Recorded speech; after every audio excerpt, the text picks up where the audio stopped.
നമസ്കാരം. കേരള കണക്റ്റിൻ്റെ പുതിയൊരു എപ്പിസോഡിലേക്ക് എല്ലാ പ്രേക്ഷകർക്കും സ്വാഗതം.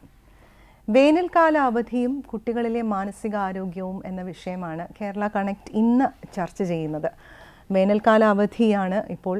കുട്ടികളും മാതാപിതാക്കളും സാധാരണയായി കാത്തിരിക്കുന്ന ഒരു സമയമാണ്. എങ്ങോട്ടെങ്കിലുമൊക്കെ പോകാനോ അതോ കുട്ടികൾക്കാണെങ്കിലും കളിക്കാനും പുറത്തിറങ്ങി ഓടി നടക്കാനും ഒക്കെ ലഭിക്കുന്ന ഒരു സമയമാണ് ഈ വേനൽക്കാലാവധി. എന്നാൽ ഇത്തവണത്തെ വേനൽക്കാലാവധി തികച്ചും വ്യത്യസ്തമായിട്ടാണ് പോകുന്നത്. ചൂട് കാരണം ആർക്കും എങ്ങും പോകാൻ പറ്റാത്തൊരവസ്ഥ കൂടിയാണ്. ഈ ഒരു സാഹചര്യത്തിൽ ഈ വേനൽക്കാലാവധിയും കുട്ടികളിലെ മാനസികാരോഗ്യവും എന്ന വിഷയത്തിൽ നമ്മളിവിടെ ചർച്ച നടത്തുമ്പോൾ എനിക്കൊന്ന് നിങ്ങൾക്ക് എല്ലാവർക്കും തന്നെ ഒരുപാട് സംശയങ്ങളുണ്ടാവും. നിങ്ങളുടെ ചോദ്യങ്ങളും നമ്മുടെ ഈ എപ്പിസോഡിലേക്ക് നിങ്ങൾക്ക് വിളിച്ച് ചോദിക്കാവുന്നതാണ് സ്ക്രീനിൽ കാണുന്ന നമ്പറിലേക്ക്. അതുപോലെ തന്നെ സ്ക്രീനിൽ കാണിക്കുന്ന നമ്പറിലേക്ക് വാട്സാപ്പ് മെസ്സേജുകളും അയക്കാവുന്നതാണ്. നിങ്ങളുടെ ഒക്കെ സംശയങ്ങൾക്ക് ഉത്തരം നൽകാൻ ഇന്നത്തെ എപ്പിസോഡിൽ നമ്മോടൊപ്പം കേരള കണക്റ്റിൽ ചേരുന്നത് കൺസൾട്ടൻറ്റ് സൈക്യാട്രിസ്റ്റും എഴുത്തുകാരനുമായ ഡോക്ടർ അരുൺ ബി നായർ. സ്വാഗതം ഡോക്ടർ, കേരള കണക്റ്റിലേക്ക് സ്വാഗതം. നമസ്കാരം. ഇപ്പോൾ നമ്മൾ ഈ വേനൽക്കാല അവധി നടക്കുകയാണ്. സാധാരണ എപ്പോഴും കുട്ടികളിങ്ങനെ ഓടിക്കളിക്കാനും അല്ലെങ്കിൽ ഒന്ന് പുറത്തൊക്കെ പോകാനും പേരൻസ് ആണെങ്കിലും അതിനുവേണ്ടി കാത്തിരിക്കുന്ന ഒരു സമയമാണ്. എന്നാൽ ഇത്തവണ തികച്ചും വ്യത്യസ്തമാണ്. കനത്ത ചൂടാണ്. ആർക്കും എങ്ങും പോകാൻ പറ്റാത്തൊരവസ്ഥ. വീട്ടിലിരിക്കുന്നതും ചൂടിലാണ് ഇരിക്കുന്നത്. കുട്ടികളാണെങ്കിലും ഉറക്കക്കുറവുണ്ട്, കുട്ടികൾക്കൊന്നും ചെയ്യാനില്ല. എനിക്ക് തോന്നുന്നു ആ ഒരു ഉറക്കക്കുറവിൽ നിന്ന് നമുക്ക് സംസാരിച്ച് തുടങ്ങാം. ഇതെങ്ങനെ ഈ ഒരു സമയം ഇതെല്ലാം കൂടി എങ്ങനെ ഈ കുട്ടികളെ ബാധിക്കും? 2024 ഇതിനു മുൻപ് സമാനമായിട്ടുള്ളൊരു ഉഷ്ണതരംഗമൊക്കെ വരുന്നൊരു സാഹചര്യം ഉണ്ടായത്. കഴിഞ്ഞ വർഷം അല്പം ഭേദമായിരുന്നു. ഇക്കൊല്ലം വീണ്ടും ആഗോളതലത്തിൽ തന്നെ നോക്കുകയാണെങ്കിൽ ഓരോ വർഷം തോറും ചൂട് കൂടി വരുന്നൊരു സാഹചര്യം. ഇപ്പോൾ ചൂട് കൂടുമ്പോഴത് മനുഷ്യൻ്റെ സ്വഭാവത്തെയും ബാധിക്കും.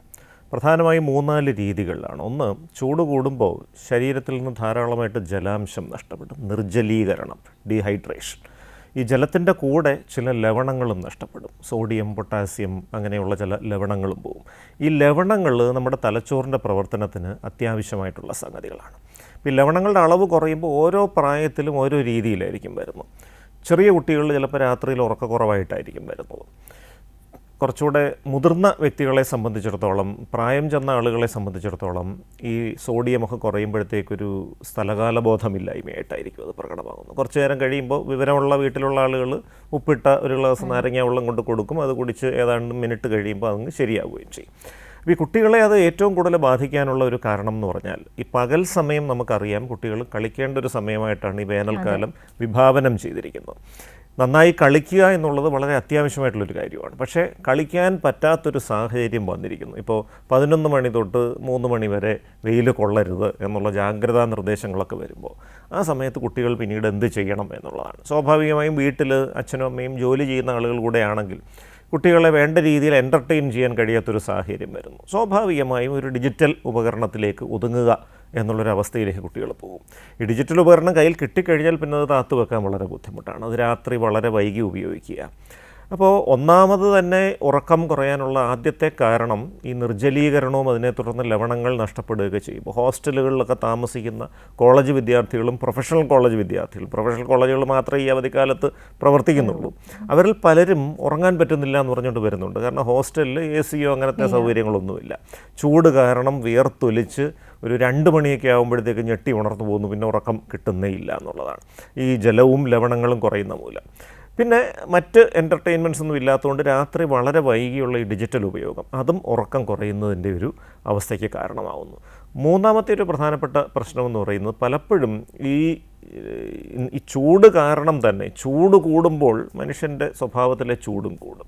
വഴക്കുകൾ ഉണ്ടാകാനുള്ള സാധ്യത വരുന്നു. ഈ വഴക്കുകൾ വീട്ടിൽ മാതാപിതാക്കളും കുട്ടികളും തമ്മിലുള്ള വഴക്കുകളാകാം. ഒന്നിലധികം കുട്ടികളുണ്ട്, അവർ തമ്മിലുള്ള വഴക്കുകളാകാം.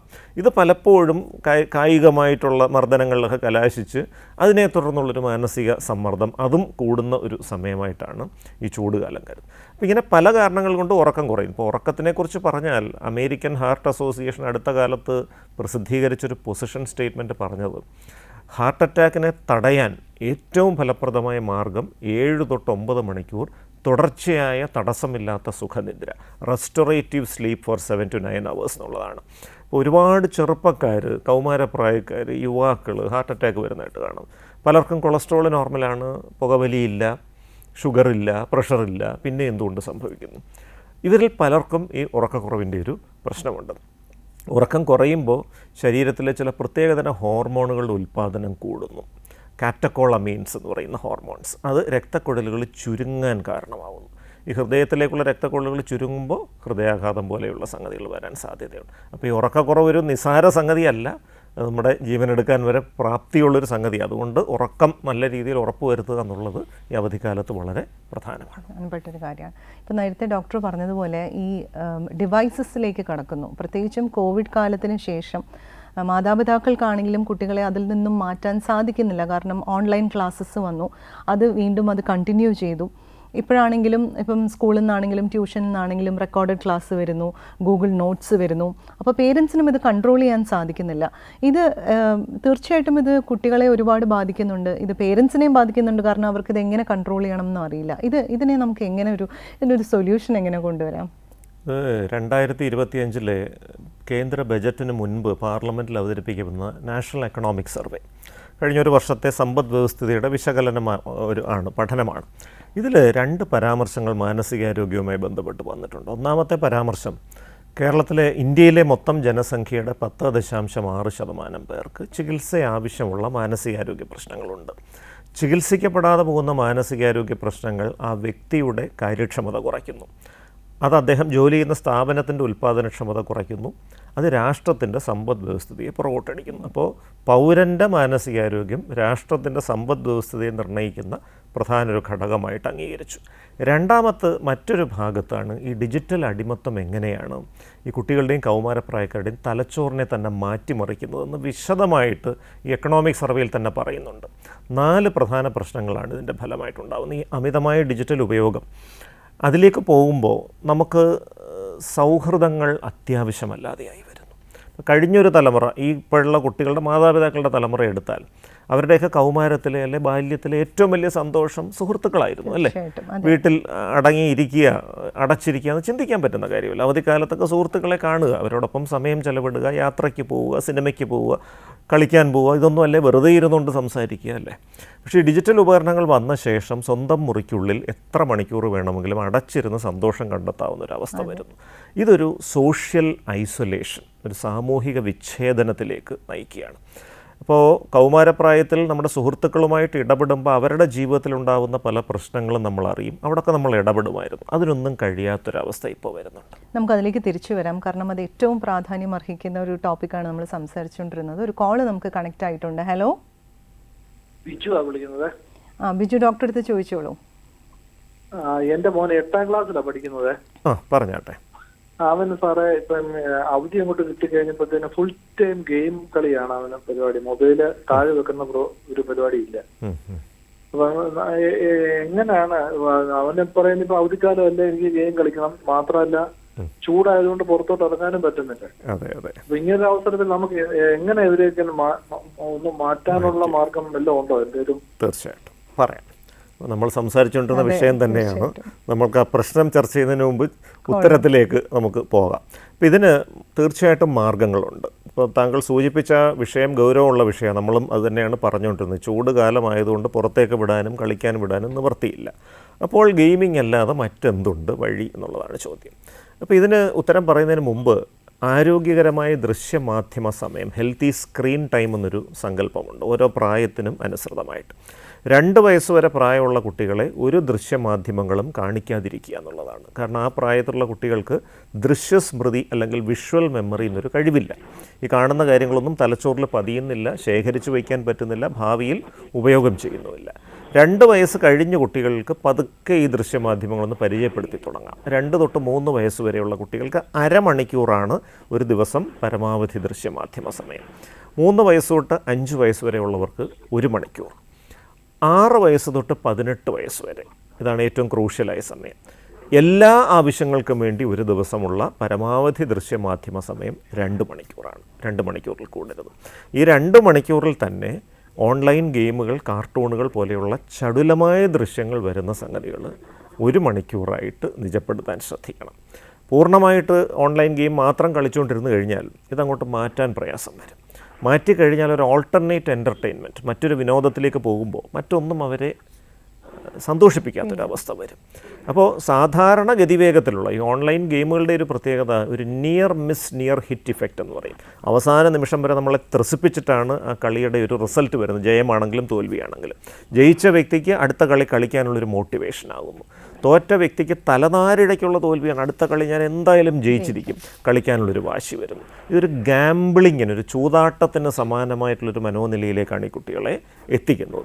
അതുകൊണ്ട് തന്നെ ഇതൊരു ദിവസം 1 മണിക്കൂറായിട്ട് നിൽക്കുന്നതാണ് നല്ലത്. ബാക്കിയുള്ള 1 മണിക്കൂർ സാധാരണ വേഗത്തിലുള്ള ദൃശ്യങ്ങൾ, പാട്ടുകളോ സിനിമകളോ മറ്റെന്തെങ്കിലും കാര്യങ്ങൾ കാണാനായിട്ട് അവരെ പ്രേരിപ്പിക്കാം. ഇപ്പോൾ ഈ അവധിക്കാലത്ത് എന്ത് ചെയ്യാൻ പറ്റും ഇതിൽ നിന്നൊന്ന് മാറ്റിയെടുക്കാൻ? തീർച്ചയായിട്ടും ഇത് മാറ്റി ആരോഗ്യകരമായിട്ടുള്ള മറ്റ് വിനോദങ്ങളിലേക്ക് കൊണ്ടുപോകുക എന്നുള്ളതാണ്. 2 കാര്യങ്ങൾ നമ്മളിതിൽ ഏറ്റവും പ്രധാനമായിട്ട് ശ്രദ്ധിക്കണം. ഈ വെയിൽ തീവ്രമായിട്ടുള്ളത് രാവിലെ ഒരു 10 മണി തൊട്ട് വൈകിട്ട് 4 മണി വരെ ആയിരിക്കും. ആ സമയത്ത് കുട്ടികൾ പുറത്തിറങ്ങുന്നത് സൂര്യാഘാതം അല്ലെങ്കിൽ ഹീറ്റ് സ്ട്രോക്ക്, സൂര്യാതപം അല്ലെങ്കിൽ ഹീറ്റ് ബേൺസ്, ഇങ്ങനെയുള്ള പല പ്രശ്നങ്ങൾക്കും കാരണമാവും. ഇന്ന് തന്നെ വാർത്തയിൽ അത്തരം സംഗതികൾ നിറയുന്നുമുണ്ട്. ഇതിന് മുൻപുള്ളൊരു സമയമുണ്ട്. ഇപ്പോൾ രാവിലെ ഒരു 6 മണി തൊട്ട് 10 മണി വരെയുള്ള സമയം പോട്ടെ, 6 മണി തൊട്ട് 9 മണി വരെയുള്ള സമയം. 6 മണിക്കൊന്നും കുട്ടികൾ എഴുന്നേൽക്കാറില്ല, അവധിക്കാലമല്ലേ, ശരി, സമ്മതിച്ചിരിക്കുന്നു. 8 മണിക്കെങ്കിലും എഴുന്നേൽക്കാം. 8 തൊട്ട് 9 വരെയുള്ള 1 മണിക്കൂർ നേരമെങ്കിലും ശരീരം നന്നായി വിയർക്കുന്ന തരത്തിലുള്ള കായിക വ്യായാമങ്ങൾ, അതെന്തുമാകാം. നീന്തലാകാം, സൈക്കിൾ ചവിട്ടലാകാം, ഫുട്ബോൾ കളിയാകാം, ഓടാൻ പോകുന്നതാകാം, എന്ത് വേണമെങ്കിലും ആകാം. ഒരു 1 മണിക്കൂർ സൂര്യപ്രകാശം കൊണ്ടുള്ള വ്യായാമം അതിന് രാവിലെ. വൈകിട്ട് 4-നും 6-നും ഇടയ്ക്കുള്ള സമയം. ആ സമയത്തേക്ക് വെയിലിൻ്റെ തീവ്രത കുറഞ്ഞിട്ടുണ്ടാകും. ഈ ടൈമിലും ഒരു 2 മണിക്കൂർ. അപ്പോൾ ഒരു ദിവസം ഒരു 3 മണിക്കൂർ ഫിസിക്കൽ ആക്ടിവിറ്റി. ഇത് നമുക്ക് വേണമെങ്കിൽ സംഘടിതമായിട്ടൊരു ഓർഗനൈസ്ഡ് ഫിസിക്കൽ ആക്ടിവിറ്റി, ഒരു നീന്തൽ കുളത്തിൽ പോയിട്ട് നീന്തലിന് പഠിപ്പിക്കാനായിട്ട്, അല്ലെങ്കിൽ ഒരു സൈക്ലിംഗ് ക്ലബ്ബിൽ ചേരാം. ഇതിനൊന്നും സൗകര്യമില്ലെങ്കിൽ നമ്മുടെ വീട്ടിൻ്റെ പരിസരങ്ങളിൽ തന്നെ അല്ലെങ്കിൽ വീട്ടിൻ്റെ അടുത്തുള്ള സ്ഥലങ്ങളിൽ തന്നെ ഒരു മണിക്കൂർ നടക്കുകയോ ഓടുകയോ ചെയ്യുന്ന പോലെയുള്ള കാര്യങ്ങൾ ചെയ്യാം. ഇത് ചെയ്താൽ, ഈ കായിക വ്യായാമം കൃത്യമായിട്ട് ചെയ്താൽ 4 ഗുണങ്ങളുണ്ട്. ഒന്ന്, തലച്ചോറിലെ ഡോപ്പമിൻ എന്ന രാസവസ്തു കൂടുന്നു. അത് കുട്ടികളുടെ ശ്രദ്ധയും ഏകാഗ്രതയും കൂടാൻ സഹായകമാവുന്നു. 2, കുട്ടികളുടെ തലച്ചോറിലെ എൻഡോർഫിൻസ് എന്ന് പറഞ്ഞ ചില രാസവസ്തുക്കളുണ്ട്. ഇതാണ് നമ്മളെ സന്തുഷ്ടരാക്കി നിലനിർത്തുന്നത്. എൻഡോർഫിൻസ് കൂടുമ്പോൾ ചെറിയൊരു വഴക്കോ ചെറിയൊരു അഭിപ്രായ വ്യത്യാസമോ കുറ്റപ്പെടുത്തലോ ഒന്നും വന്നാലൊന്നും പെട്ടെന്ന് സങ്കടപ്പെടാനൊന്നും പോകുന്നില്ല. കുട്ടികൾ ഡിപ്രഷനിലേക്ക് പോകാൻ ചാൻസ് കുറയുന്നു. 3, തലച്ചോറിലേക്കുള്ള രക്തഓട്ടം കൂടിയിട്ട് അവർ കൂടുതൽ ഊർജ്ജസ്വലരാകുന്നു. 4, ഈ വെയിൽ കൊള്ളുമ്പോൾ വൈറ്റമിൻ ഡി എന്ന് പറഞ്ഞൊരു സംഗതി ശരീരത്തിൽ കൂടുതലുണ്ടാകും. വൈറ്റമിൻ ഡി കൂടുമ്പോൾ നമ്മുടെ രോഗപ്രതിരോധ ശക്തി കൂടും, തലച്ചോറിൻ്റെ വിജ്ഞാന വിശകലന ശേഷി കൂടും, ഓർമ്മശക്തി കൂടും. ഇതാണ് ആദ്യം ചെയ്യേണ്ട പരിഹാര മാർഗം. 2, നമുക്ക് തീർച്ചയായിട്ടും മൊബൈൽ കൊടുക്കാം. 1 മണിക്കൂറാണ് ഗെയിമിങ്ങിൻ്റെ ടൈം. ഇത് ആദ്യമേ പറഞ്ഞിട്ടേ കൊടുക്കാവൂ. 1 മണിക്കൂർ കഴിഞ്ഞ് മൊബൈൽ തിരിച്ചു തന്നില്ലെങ്കിൽ നാളെ മൊബൈൽ ഉണ്ടാകില്ല. ഇതാണ് അതിൻ്റെ ശിക്ഷ. അതിന് ബഹളവും ഒച്ചയും അട്ടഹാസവും അക്രമവും ഒന്നും വേണ്ട. 1 മണിക്കൂറിൽ മൊബൈൽ ഇന്ന് തിരിച്ചു തന്നില്ലെങ്കിൽ നാളെ മൊബൈൽ ഉണ്ടാകില്ല. ഇപ്പോൾ ഇതൊരു ശരിക്കും പറഞ്ഞാൽ ഓപ്പറാൻഡ് കണ്ടീഷനിങ് എന്ന് പറയും. അങ്ങനത്തെ ഒരു മനഃശാസ്ത്ര തത്വമാണ്. അതാണ് റിവാർഡ് ആൻഡ് പണിഷ്മെൻറ്റ്. നല്ല സ്വഭാവം കാണിക്കുമ്പോൾ നമ്മൾ മൊബൈൽ കൊടുത്ത് 1 മണിക്കൂർ കളിക്കാൻ അനുവദിക്കുന്നു, പിന്നെ അത് പിൻവലിക്കുന്നു. തീർച്ചയായിട്ടും. പക്ഷേ ഡോക്ടർ വളരെ ഈസി ആയിട്ട് പറയുമ്പോൾ ഇത് എത്രത്തോളം ഇത് പേരൻസിന് ഇത് പ്രാവർത്തികമാക്കാൻ പറ്റും എന്നുള്ളതും ഇന്നത്തെ കാലത്ത് ഇച്ചിരി കുറച്ച് ബുദ്ധിമുട്ടുള്ളൊരു കാര്യമാണ്. നമുക്ക് അടുത്തൊരു കോൾ കണക്റ്റ് ആയിട്ടുണ്ട്. ഹലോ ഹലോ നമസ്കാരം. ആരാ വിളിക്കുന്നത്? ചെങ്ങന്നൂരിൽ നിന്ന് ആരാ? പേര്? വിജയകുമാർ. നമസ്കാരം. കേരള കണക്റ്റിലേക്ക് സ്വാഗതം. ഡോക്ടർ അടുത്ത് ചോദിച്ചോളൂ. നമസ്കാരം, പറഞ്ഞാട്ടെ. ഡോക്ടർ, ഈ ഒരു പ്രധാന പ്രശ്നം ഇപ്പം ഞാൻ ഉൾപ്പെടെയുള്ളവർ നേരിടുന്ന ഒരു പ്രധാന വെല്ലുവിളി എന്ന് പറഞ്ഞാൽ, പണ്ട് നമ്മുടെ വീടുകളിൽ ഒരുപാട് കുട്ടികൾ ഉണ്ടായിരുന്നു. അവർക്ക് പരസ്പരം ആ വീടിനുള്ളിൽ തന്നെ കളിക്കാനും ചിരിക്കാനും സമയം പോകാനൊക്കെ ഒരു കാലം ഉണ്ടായിരുന്നു. മധ്യവേനൽ അവധിയിൽ മറ്റു ബന്ധുക്കളൊക്കെ വരുന്നു. ഇപ്പം പലപ്പോഴും ഒരു കുട്ടിയേ ഉള്ളൂ. ഇപ്പം പേരൻസ് ജോലിക്ക് പോയി കഴിയുമ്പം കുട്ടി പലപ്പോഴും ഒറ്റപ്പെട്ടു പോകും. അപ്പോൾ അവർക്ക് പുറത്തോട്ട് ഇറങ്ങാനും പറ്റാത്ത സാഹചര്യമാണ് ഈ വെയിലത്ത്. അപ്പോൾ അവർ കൂടുതൽ ഗെയിമുകളിലേക്ക് ശ്രദ്ധ തിരിയുകയാണ്. അപ്പോൾ ഭാവിയിൽ കൂടുതലൊരു ദൂഷ്യമോ അല്ലെങ്കിൽ ഒരു വെല്ലുവിളിയാകാനുള്ള സാധ്യതയും അതിനെ എങ്ങനെ നേരിടാൻ സാധിക്കും? തീർച്ചയായിട്ടും നമ്മൾ ആ ചർച്ച ചെയ്ത വിഷയത്തിൽ തന്നെ കാര്യങ്ങൾ നിൽക്കുകയാണ്. അതിൻ്റെ ഒരു ഗൗരവത്തെയാണ് സൂചിപ്പിക്കുന്നത്. ഒന്നിലധികം ആളുകൾ ഈ വിഷയം ഉന്നയിക്കുമ്പോൾ അതൊരു വ്യാപകമായ പ്രശ്നമാണ് എന്നുള്ളതാണ്. അതൊരു അവഗണിക്കേണ്ട ഒരു വിഷയമല്ല. നേരത്തെ സൂചിപ്പിച്ച പോലെ ഞാൻ അങ്ങ് എളുപ്പം പറഞ്ഞു പോയി. അത് നടപ്പിലാക്കുക എന്നുള്ളത് വളരെ ബുദ്ധിമുട്ടാണ്. കാരണം ഇന്ന് കുട്ടികൾ കൂടുതൽ സമയവും, ഇപ്പോൾ നേരത്തെ ബിജു വിളിച്ചപ്പോഴും ഇപ്പോൾ വിജയകുമാർ വിളിക്കുമ്പോൾ ഇത് തന്നെയാണ് കുട്ടികൾ ഫുൾ ടൈം ചെയ്യുന്നത്. അതെ, അപ്പോൾ നമ്മൾ നമ്മുടെ ഒരു പഴയ കുട്ടിക്കാലത്തെ ഒരു വേനൽ അവധിക്കാലം ഓർത്താൽ ആ സമയത്തും നമ്മൾ പകൽ സമയത്ത് ചിലപ്പോൾ പുറത്തേക്ക് ഇറങ്ങി പോകുമായിരുന്നു. നേരത്തെ വിളിച്ച കോളർ സൂചിപ്പിച്ച പോലെ, ശ്രീ വിജയകുമാർ സൂചിപ്പിച്ച പോലെ, ഒന്നിലധികം കുട്ടികളുള്ള വീടുകളിൽ ഇത് പ്രശ്നമില്ല. ഒരു കുട്ടി മാത്രമുള്ള വീടുകൾ അന്നും ഉണ്ടായിരുന്നു. ഞാൻ ഒരു കുട്ടിയായി ജീവിച്ച ഒരാളാണ്. അപ്പോൾ ഇത്തരം സന്ദർഭങ്ങളിൽ പ്രത്യേകിച്ച് പുറത്തേക്ക് ഇറങ്ങാനുള്ള ഒരു സാഹചര്യം ഇല്ലാതെ വരുന്ന ചില സാഹചര്യങ്ങൾ, അത് കാലാവസ്ഥ കൊണ്ടാകാം, മറ്റു പല കാരണങ്ങളുണ്ടാകാം. ആരോഗ്യകരമായിട്ടുള്ള മറ്റു ചില വിനോദങ്ങൾക്കുള്ള ഒരു അവസരം ഒരുക്കാനായിട്ട് നമുക്ക് ഇനിയും സാധിക്കും. നമുക്കറിയാം, വായന എന്ന് പറഞ്ഞൊരു സംഗതി ഏറ്റവും നന്നായിട്ട് വളർത്തിയെടുക്കാനുള്ളൊരു നല്ലൊരു മാർഗവും ഒരു അവസരവുമാണിത്. ഇപ്പോൾ വായന എന്ന് പറയുമ്പോൾ പലതരത്തിലുള്ള വായനകളുണ്ട്. ഇപ്പോൾ എല്ലാ വായനകളും സ്ക്രീൻ റീഡിംഗ് ആയി മാറിയിട്ടുണ്ട്. പക്ഷേ ഈ സ്ക്രീൻ കൂടുതൽ നമ്മൾ ഉപയോഗിക്കുമ്പോൾ അത് കുറച്ച് പ്രശ്നങ്ങൾ ഉണ്ടാക്കും. നമ്മൾ നേരത്തെ പറഞ്ഞു നിർത്തിയതുപോലെ 4 പ്രശ്നങ്ങൾ ഈ അമിതമായ സ്ക്രീൻ ഉപയോഗം ഉണ്ടാക്കും. ആദ്യത്തേതൊരു സോഷ്യൽ ഐസൊലേഷനാണ്. മറ്റുള്ളവരുടെ വൈകാരിക അവസ്ഥ മനസ്സിലാക്കാനും അത് തിരിച്ചറിഞ്ഞ് അവിടെ ഇടപെടാനുള്ളൊരു കഴിവ് നഷ്ടപ്പെടുന്നു. അപ്പോൾ നമ്മുടെ ഒരു അനുതാപം അല്ലെങ്കിൽ എമ്പതി, ആ ഒരു ഗുണവിശേഷം തന്നെ കുറഞ്ഞു പോകുന്നൊരവസ്ഥയുണ്ട്. രണ്ടാമത്തെ പ്രധാനപ്പെട്ട പ്രശ്നം, രാത്രി വളരെ വൈകിയുള്ള ഈ സ്ക്രീൻ ഉപയോഗം ഉറക്കം നഷ്ടപ്പെടാൻ കാരണമാവുന്നു. നേരത്തെ സൂചിപ്പിച്ച കുട്ടികളിലെ ഉറക്കക്കുറവിൻ്റെ ഒരു പ്രധാന കാരണമായിട്ട് ഈ ലേറ്റ് നൈറ്റ് സ്ക്രീൻ യൂസ് വരുന്നു. മൂന്നാമത്തേത്, കുട്ടികളുടെ ശ്രദ്ധ ഇപ്പം കുറഞ്ഞു വരുന്നു. അത് പ്രത്യേകിച്ച് കോവിഡിന് ശേഷം ലോക്ക്ഡൗൺ കഴിഞ്ഞ് സ്കൂൾ തുറന്നപ്പോൾ അധ്യാപകരുടെ വ്യാപകമായ പരാതിയായിരുന്നു. കാരണം കുട്ടികൾക്ക് ശ്രദ്ധിക്കാനേ പറ്റുന്നില്ല. കാരണം അവർ ദീർഘനേരം ഈ ഓൺലൈൻ ഗെയിമുകൾ കളിക്കുന്നു, അല്ലെങ്കിൽ ഷോർട്സ്, റീൽസ് എന്നൊക്കെ പറയുന്ന ഹ്രസ്വമായ കമ്മ്യൂണിക്കേഷൻസ്, അതിലോട്ട് കൂടുതൽ ഫോക്കസ്ഡ് ആകുമ്പോൾ സാധാരണ വേഗതയിലുള്ള സാവധാനത്തിലുള്ള ഒരു സംവേദനവുമായിട്ട് പൊരുത്തപ്പെടാൻ അവരുടെ തലച്ചോറിന് കഴിയുന്നില്ല. അവരുടെ തലച്ചോറിന് പെട്ടെന്നൊരു മടുപ്പ് അനുഭവപ്പെടുന്നു, പെട്ടെന്ന് അവരുടെ ശ്രദ്ധ പതറിപ്പോകുന്നു. അറ്റൻഷൻ ഫ്രാഗ്മെൻറ്റേഷൻ മൂന്നാമത്തെ വിഷയമാണ്. ഈ 3 കാര്യങ്ങളുടെയും പരിണതഫലമായി നാലാമത്തെ ഒരു പ്രശ്നം ബിഹേവിയറൽ അഡിക്ഷൻ. ഈ ഡിജിറ്റൽ ഉപയോഗം തന്നെ ഒരു അടിമത്വമാകുന്നു, ലഹരി അടിമത്വം പോലെ. അതിൽ നിന്ന് മാറ്റിയെടുക്കാൻ ശ്രമിക്കുമ്പോൾ അക്രമ സ്വഭാവം കാണിക്കുന്നു, ആത്മഹത്യാ പ്രവണത കാണിക്കുന്നു, സാധനങ്ങൾ തല്ലിപ്പൊട്ടിക്കുന്നു, ആളുകളുടെ തലയ്ക്കടിക്കുന്നു, ചിലപ്പോൾ സ്വയം ഇല്ലായ്മ ചെയ്യാൻ ശ്രമിക്കുന്നു. ഈ രീതിയിലേക്ക് വരികയാണ്. അപ്പോൾ നേരത്തെയുള്ള ശ്രീ ബിജുവിൻ്റെ ആ കോളിൽ നമ്മൾ പറഞ്ഞ പോലെ കായിക വ്യായാമത്തെക്കുറിച്ച് പറഞ്ഞു. ഇത് മാറ്റം വരുത്താനുള്ള ഒന്നാമത്തെ നടപടിയാണെങ്കിൽ. 2, വായനയുടെ ലോകത്തേക്ക് കുട്ടികളെ കൊണ്ടുവരിക എന്നുള്ളത്. പ്രായത്തിനനുസൃതമായി കുട്ടികൾക്ക് വായിക്കാവുന്ന പുസ്തകങ്ങൾ. വായന കൊണ്ടുള്ളൊരു ഗുണം എന്താണെന്ന് വെച്ചാൽ, ഈ വായിക്കുന്ന കാര്യങ്ങളെ സ്വന്തം ഭാവനയിൽ ദൃശ്യവൽക്കരിക്കാനുള്ളൊരു അവസരം കിട്ടും. തലച്ചോറിൻ്റെ ചില ഭാഗങ്ങൾ ഉത്തേജിതമാകുന്നു അതുവഴി. എല്ലാം വിഷ്വൽ മീഡിയ മാത്രം കാണുമ്പോഴൊരു കുഴപ്പം, ഭാവനയ്ക്ക് ബാക്കിയൊന്നും ഇല്ല. അപ്പോൾ അങ്ങനെ വരുമ്പോൾ തലച്ചോറിൻ്റെ ആ ഇമാജിനേഷൻ്റെ ഏരിയകൾ തുരുമ്പെടുക്കാൻ തുടങ്ങുകയാണ്. അതൊരു വലിയ പ്രശ്നമാണ്. കുറച്ചൊരു അസൗകര്യമാണ് മാതാപിതാക്കൾക്ക്. എങ്കിലും അവരുടെ പ്രായത്തിനനുസരിച്ച് വായിക്കാനുള്ളൊരു പുസ്തകം കൊടുത്തിട്ട് ആ പുസ്തകം വായിച്ചിട്ട് അതിൻ്റെ കഥ വൈകുന്നേരം പറയാനായിട്ട് പറയുക. ഇതൊരു നല്ല കാര്യമായിരിക്കും. കുട്ടികൾക്കും രസകരമായിരിക്കും, അവർക്ക് പ്രയോജനപ്രദമാവുകയും ചെയ്യും. തീർച്ചയായിട്ടും. Thank you Vijayakumar. Thank you for calling Kerala connect. അടുത്ത മറ്റൊരു കോൾ നമുക്ക് കണക്റ്റ് ആയിട്ടുണ്ട്. Hello hello hello hello Kerala കണക്റ്റിലേക്ക് സ്വാഗതം. ആരാ വിളിക്കുന്നത്? ഓക്കെ, ഞാൻ കോട്ടയത്ത് സിറിലാണ് വിളിക്കുന്നത്. സിറിൽ ഡോക്ടർ അടുത്ത് ചോദിച്ചോളൂ. നമസ്കാരം. ചോദിക്കാനുള്ളത്, നമ്മുടെ ഈ മദ്യപാനവധിക്ക് നമ്മൾ ഏറ്റവും കൂടുതൽ ഫേസ് ചെയ്യുന്ന ഒരു പ്രശ്നമാണ് ഈ മൊബൈൽ യൂസേജ്. ടി വിക്കകത്ത് TV കാണുന്നതൊക്കെ ശരിക്കും ഈ ക്രാഫ്റ്റ് പോലുള്ള എന്തെങ്കിലും കുട്ടികൾക്ക് പെട്ടെന്ന് എല്ലാവർക്കും ഒരു ഉപകാരപ്പെടുന്ന രീതിയിൽ എന്തെങ്കിലും കാര്യങ്ങളുണ്ടോ? അതായത് ചിലർക്ക് അത് ക്രേസ് ഉള്ള പിള്ളേർക്ക് അതിലുണ്ടായിരിക്കും. അതല്ലാതെ ഈ മൊബൈലിൽ നിന്നും ഈ ടിവിയിൽ നിന്നും രക്ഷപ്പെടാൻ വേണ്ടിയിട്ട് കൊടുക്കാൻ പറ്റുന്ന വർക്കുകൾ അവർക്ക് വായനയൊന്നും നടക്കത്തില്ല. അതല്ലാതെ അങ്ങനെ എന്തെങ്കിലും പെട്ടെന്ന് ചെയ്യാൻ പറ്റുന്ന കാര്യങ്ങൾ എന്തെങ്കിലും ഉണ്ടോ? ഈസി ആയിട്ട് ചെയ്യാൻ പറ്റുന്ന കുറച്ച് ഇൻട്രസ്റ്റിംഗ് ആവുന്ന രീതിയിൽ. അതെ പറയാം. അപ്പോൾ ഇതിൽ ഓരോ പ്രായത്തിലുള്ള കുട്ടികൾക്കും ഓരോ തരത്തിലുള്ള ഇൻട്രസ്റ്റിംഗ് ആയിട്ടുള്ള കാര്യങ്ങൾ കൊടുക്കാൻ പറ്റും.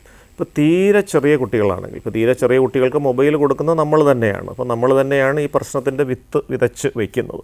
അപ്പോൾ തീരെ ചെറിയ കുട്ടികൾക്ക് മൊബൈൽ കൊടുക്കാതിരിക്കുക എന്നുള്ളത് തന്നെയാണ് തീർച്ചയായിട്ടും ഒന്നാമത്തെ ഒരു സംഗതി. അപ്പോൾ രണ്ടാമത്തെ ഒരു കാര്യം എന്ന് പറയുന്നത്, ഇപ്പം പുസ്തകം വായിക്കാൻ കുട്ടികളെ പ്രേരിപ്പിക്കാൻ പറ്റില്ല. കഴിഞ്ഞൊരു തലമുറ നന്നായിട്ട് പുസ്തകം വായിച്ചിരുന്നൊരു തലമുറയാണ്. അന്ന് അത് മാത്രമേ ഉണ്ടായിരുന്നുള്ളൂ. ഇപ്പോൾ അത് മെനക്കേടാണ്. ഇന്ന് ടി വിയിലെല്ലാം ലഭ്യമാണ്, അല്ലെങ്കിൽ വിഷ്വൽ മീഡിയയിലെല്ലാം ലഭ്യമാണ്. അത് കാണുമ്പോൾ പിന്നെ മെനക്കെട്ട പണിക്ക് പോകേണ്ട കാര്യമില്ല. തീർച്ചയായിട്ടും കുട്ടികളുടെ ഭാവനയും തലച്ചോറിൻ്റെ കഴിവും വികസിപ്പിക്കാനുള്ള ഏറ്റവും ആദ്യത്തെ മാർഗം ചെറിയ കുട്ടികൾക്ക് മാതാപിതാക്കൾ അവർക്ക് കഥ പറഞ്ഞു കൊടുക്കുന്നതാണ്. മാതാപിതാക്കൾ എല്ലാ ദിവസവും രാത്രിയിൽ കുട്ടികളെ ഉറക്കുന്നതിന് മുമ്പ് ഒരു കഥ പറഞ്ഞു കൊടുക്കുന്നൊരു ശീലം വികസിപ്പിച്ചാൽ കുട്ടികൾക്ക് വായനയിലേക്ക് താല്പര്യം വരും. അവരെ എന്നിട്ട് അടുത്ത ഒരു പടിയായിട്ടാണ് നമ്മൾ നേരത്തെ പറഞ്ഞത്, പുസ്തകം വായിച്ച ശേഷം അതിൻ്റെ കഥ വൈകുന്നേരം മാതാപിതാക്കൾക്ക് പറഞ്ഞു കൊടുക്കാൻ. അത് അവരുടെ ആശയവിനിമയ ശേഷി മെച്ചപ്പെടും. നാളെ ഒരു കാലത്ത് ഈ പരിപാടിയൊക്കെ ചെയ്തിട്ട് എന്ത് പ്രയോജനം എന്ന് ഇത് കാണുന്ന ചിലരെങ്കിലും ചിന്തിക്കുന്നുണ്ടാവും. അവർക്ക് ഗുണം വരാൻ പോകുന്ന നാളെ അവർ ജോലിക്ക് പോയി ഒരു ഇൻ്റർവ്യൂവിന് ചെല്ലുമ്പോൾ ഈ സ്റ്റോറി ടെല്ലിംഗ് സ്കിൽസ് വളരെയധികം അവർക്ക് ഗുണം ചെയ്യും. അവർ പറയുന്ന കാര്യം വളരെ ഗ്രാഫിക്കായിട്ട് കേൾക്കുന്ന ആളിന് മനസ്സിലാക്കാൻ പറ്റും, അയാൾക്ക് വിഷ്വലൈസ് ചെയ്യാൻ പറ്റും. ആ ഒരു പെർഫോമൻസ് കണ്ട് ഇമ്പ്രസ്ഡ് ആയിട്ട് ചിലപ്പോൾ ജോലി കിട്ടും. ഇന്നത്തെ ലോകത്തിൽ ഏറ്റവും പ്രധാനപ്പെട്ട സ്കിൽ ഒരു കുട്ടി വികസിപ്പിക്കേണ്ടത് കമ്മ്യൂണിക്കേഷൻ സ്കില്ലാണ്, ആശയവിനിമയ ശേഷി. അതിൻ്റെ ആദ്യ വിത്താണ്. അപ്പോൾ ആശയവിനിമയ ശേഷി നമ്മൾ +2 കഴിഞ്ഞ് എഞ്ചിനീയറിംഗ് കോളേജിൽ എത്തിക്കഴിഞ്ഞതിന് ശേഷം ഒരു വർക്ക്ഷോപ്പ് നടത്തി അത് ചെയ്തിട്ട് കാര്യമില്ല. അതിൻ്റെ ആദ്യ പടികൾ നമ്മൾ ഇപ്പോൾ തന്നെ തുടങ്ങണം. ചിത്രം വരയ്ക്കുന്നതടക്കമുള്ള കാര്യങ്ങൾ നമുക്ക് തീർച്ചയായിട്ടും കുട്ടികളെ കൊണ്ട് പരിശീലിപ്പിക്കാവുന്നതാണ്. ഇപ്പോൾ ചിത്രം വരയ്ക്കുക എന്ന് പറയുമ്പോൾ ചിത്രം വരയ്ക്കാൻ എല്ലാ കുട്ടികൾക്കും കഴിവുണ്ടാകണമെന്നില്ല. പക്ഷേ ഒരു വൃത്തം വരച്ചു, അല്ലെങ്കിൽ ഒരു പ്രത്യേക തരത്തിലുള്ളൊരു ആകൃതിയിലുള്ളൊരു സംഗതി വരച്ചിട്ട് അതിനകത്ത് ഒതുങ്ങി നിൽക്കുന്ന രീതിയിൽ അവന് ഇഷ്ടമുള്ള കളർ അത് പെയിൻറ്റ് ചെയ്യാനായിട്ട് പറയുക. ബിൽഡിംഗ് ബ്ലോക്സ് ആയിട്ടുള്ള കാര്യങ്ങളുണ്ടാവും. അതും ഒരു കൺസ്ട്രക്ഷണൽ എബിലിറ്റി എന്ന് പറഞ്ഞാൽ തലച്ചോറിൻ്റെ ഓരോ മേഖലകൾ ഉപയോഗിക്കുന്നൊരു സംഗതിയാണ്. ഈ സാധനം എല്ലാം ശരിക്കും പറഞ്ഞാൽ കമ്പ്യൂട്ടറിൽ കിട്ടും. അവിടെ ചെയ്യുമ്പോൾ നമ്മൾ നേരത്തെ പറഞ്ഞ പോലെ നമ്മുടെ തലച്ചോറിൻ്റെ കഴിവുകളത് പ്രയോജനപ്പെടുന്നില്ല. 2 ക്ലിക്ക് ചെയ്യുമ്പോൾ ഇതെല്ലാം അങ്ങ് വരികയാണ്. അത് മാനുവലി കൈകൊണ്ട് തന്നെ ചെയ്യുമ്പോൾ ശരിക്കും പറഞ്ഞാൽ ഇത്തരത്തിലുള്ള നമ്മുടെ കുട്ടിക്ക് അഭിരുചിയുള്ള കുറച്ച് കാര്യങ്ങൾ ഈ രീതിയിൽ നമ്മൾ ഏൽപ്പിച്ചിട്ട് പോവുകയും അത് ഒരു 5 ദിവസമെങ്കിലും കുട്ടി അടുപ്പിച്ച് ചെയ്താൽ നമുക്ക് കുട്ടിയുടെ ബെഡ്റൂമിൽ തന്നെ ഒരു വലിയൊരു ചാർട്ട് പേപ്പർ ഒട്ടിച്ച് വെച്ചിട്ട് നമ്മൾ ഏൽപ്പിച്ചിട്ട് പോകുന്ന ഈ 5 കാര്യങ്ങളും തിങ്കൾ ചൊവ്വ ബുധൻ എന്ന് പറഞ്ഞുകൊണ്ടൊരു കോളം വരച്ചൊരു ടൈം ടേബിൾ പോലെ ഒട്ടിച്ച് വെക്കാം. ഈ 5 കാര്യങ്ങളും നമ്മൾ വൈകിട്ട് എത്തിക്കഴിയുമ്പോൾ കുട്ടി ചെയ്തിട്ടുണ്ട് ഭംഗിയായിട്ട്. കുട്ടി പുസ്തകം വായിച്ച് നമുക്ക് കഥ പറഞ്ഞു തരുന്നു, ഇത് പെയിൻറ്റ് ചെയ്തിരിക്കുന്നു, ബിൽഡിംഗ് ബ്ലോക്സ് വെച്ച് കാര്യങ്ങൾ ചെയ്തിരിക്കുന്നു, വീട്ടിലെ ഏതെങ്കിലും ഒരു ഭാഗം വൃത്തിയാക്കാനായിട്ട് പറയാം. അതൊക്കെ ചെയ്താൽ നമ്മളൊരു സ്റ്റാർ വരച്ചു കൊടുക്കുകയാണ്. 5 ദിവസം അടുപ്പിച്ച് ഇതേപോലെ സ്റ്റാർ കിട്ടിയാൽ 6-ാം ദിവസം ഈ 5 സ്റ്റാറുകൾ എക്സ്ചേഞ്ച് ചെയ്ത് കുട്ടിക്ക് ഇഷ്ടമുള്ള എന്തെങ്കിലും ഒരു കാര്യം, അതൊരു പക്ഷേ അരമണിക്കൂർ അധികം മൊബൈൽ കളിക്കാനുള്ളൊരു അവസരമായിരിക്കാം, കുഴപ്പമില്ല. കാരണം അത് ആഴ്ചയിൽ ഒരു ദിവസമേ വരുന്നുള്ളൂ. ആഴ്ചയിൽ ആ ഒരു ദിവസം മൊബൈൽ ഒരു അരമണിക്കൂർ അധികം കളിക്കാൻ വേണ്ടി 5 ദിവസം ഒരു നല്ല ശീലം കുട്ടി വികസിപ്പിച്ചെടുക്കുകയാണ്. അപ്പോൾ ഈ 5 ഡേയ്സ് കഴിഞ്ഞ് 6-ാം ദിവസം ഈ കൊടുക്കുന്നെന്നുള്ളത് ഒരു മാസം കഴിഞ്ഞിട്ട് നമുക്ക് 6 ദിവസം കഴിഞ്ഞ് 7-ാം ദിവസമാക്കാം. 1 മാസം കൂടെ കഴിഞ്ഞ് 7 ദിവസം കഴിഞ്ഞ് 8-ാം ദിവസം. ഇങ്ങനെ സ്ലോലി ഒരു 3 കൊല്ലം കൊണ്ട് നമ്മളൊരു 3 ആഴ്ച കൂടുമ്പോഴേ നമ്മൾ ഈ 22-ാം ദിവസം റിവാർഡ് കൊടുക്കുന്നുള്ളൂ. അങ്ങനെ എത്തിക്കഴിഞ്ഞാൽ ഈ റിവാർഡ് നമുക്കങ്ങ് പിൻവലിക്കാം. അത് ഈ പറഞ്ഞു വരുന്നത് ഈ അവധിക്കാലത്ത് തുടങ്ങുന്ന കാര്യങ്ങൾ അവധിക്കാലത്ത് അവസാനിക്കാൻ പാടില്ല എന്നുള്ളതാണ്. അത് തുടരണം. അത് തുടർന്ന് കഴിഞ്ഞാൽ റെസ്പോൺസിബിളായിട്ടുള്ളൊരു സിറ്റിസനായിട്ട്, ഒരു ഉത്തരവാദിത്തമുള്ളൊരു പൗരനായിട്ട് നമ്മുടെ കുട്ടിയെ ഭാവിയിൽ വളർത്തിയെടുക്കുക. അതിനുള്ളൊരു ഇപ്പോൾ എല്ലാവർക്കും വേണ്ടത് എളുപ്പ വഴികളാണ്. ഈ ചോദ്യങ്ങളിൽ നിന്നെല്ലാം ശ്രദ്ധിച്ചാൽ അറിയാം എളുപ്പ വഴികളാണ് എന്താണെന്നുള്ളത്. പക്ഷേ എളുപ്പ വഴി മാത്രമല്ല, ലോങ് ടേം പ്ലാൻ കൂടെ നമ്മൾ ഇതിൻ്റെ കൂടെ ചേർക്കേണ്ടതുണ്ട്. Thank you Cyril, thank you for calling Kerala connect. നമുക്ക് വാട്സാപ്പിലും മെസ്സേജുകൾ വരുന്നുണ്ട്. അപ്പോൾ വാട്സാപ്പിൽ കൊച്ചിയിൽ നിന്നും കൃഷ്ണ എന്ന ആൾ ചോദിച്ചിരിക്കുന്നത്, മകൻ്റെ സെയിം ഇത് തന്നെയാണ്, മകൻ്റെ ഗെയിമിംഗ് പ്രശ്നങ്ങളാണ്. പക്ഷേ കളിക്കുന്ന ഗെയിമുകളെല്ലാം തന്നെ വയലൻസ് ആണ്.